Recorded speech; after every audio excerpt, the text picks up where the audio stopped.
Hello everybody, I'm Komar, a freshman at the U of A, and welcome to Kansas City. Today I'm going to show you my favorite part of my city, Union Station.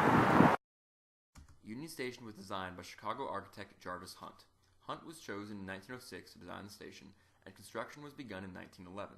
Hunt, who had studied at Harvard and MIT, was also designer of several Chicago area golf clubs, country estates, the Great Lakes Naval Training Station, and other rail stations. Union Station opened on October 30th, 1914, to replace an earlier depot that was destroyed by a flood and to accommodate a rapidly growing and powerful city. The station was in the nation's eye twice.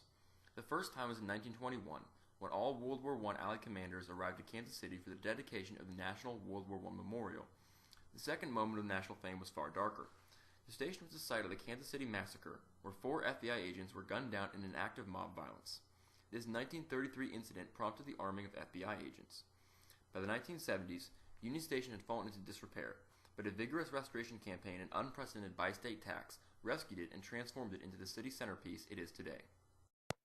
Union Station employs several different artistic elements to convey a sense of grandeur to the beholder.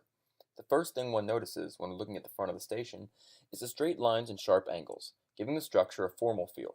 The tall, arch-shaped porticos and soaring columns lend the building an impressive, powerful appearance. So too does the sense of balance between the huge main structure and the 2 side terminals. The architect also used color, with gray granite and white marble, to evoke a sense of importance in the structure. Meanwhile, the inside of the station is no less impressive. Here in the interior, space dominates. The main hall has a 90-foot ceiling which dwarfs the viewer. Huge windows let in light, which illuminates the colorful, molded ceilings. These ceilings are welcoming to entrance, but still leave the viewers with a sense of awe.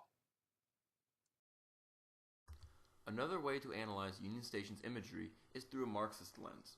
This station was designed at the turn of the 20th century, a peak of development and industry in Kansas City. Commissioned by wealthy railroad executives and designed by an upper-class architect, the station was actually built by lower-class laborers. The visual aspects echo its bourgeois development.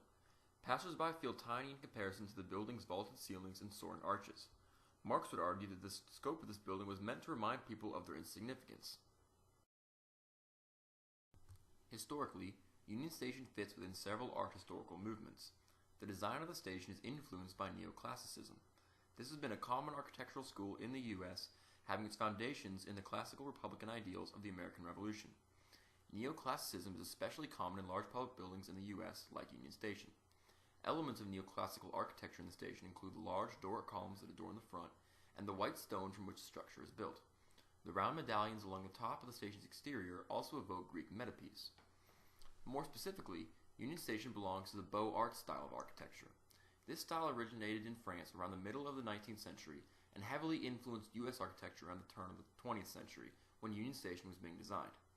Elements of the station's design that correspond to this school are paired classical columns, a symmetrical facade, wreath ornamentation, and a highly decorated facade in general with detailed ornamentation. We can see several stylistic similarities between this station and other Beaux Arts structures like the Palais Garnier in France and Washington, D.C.'s Union Station. I chose to showcase Union Station because of its significance to me and my city. The station was slated for demo in the 70s, but Kansas Cityans banded together and decided it was worth saving, and I've been a personal beneficiary of that vision. As a child, I went to Union Station Science City many times, and as I grew older, I saw special expositions like King Tut's tomb and the Dead Sea Scrolls. And every year, my family spends lots of time there over the holidays. So to me, Union Station is a symbol of my city's rise to power, my community's resolve, and my personal growth in education. And I hope you enjoyed learning about it today.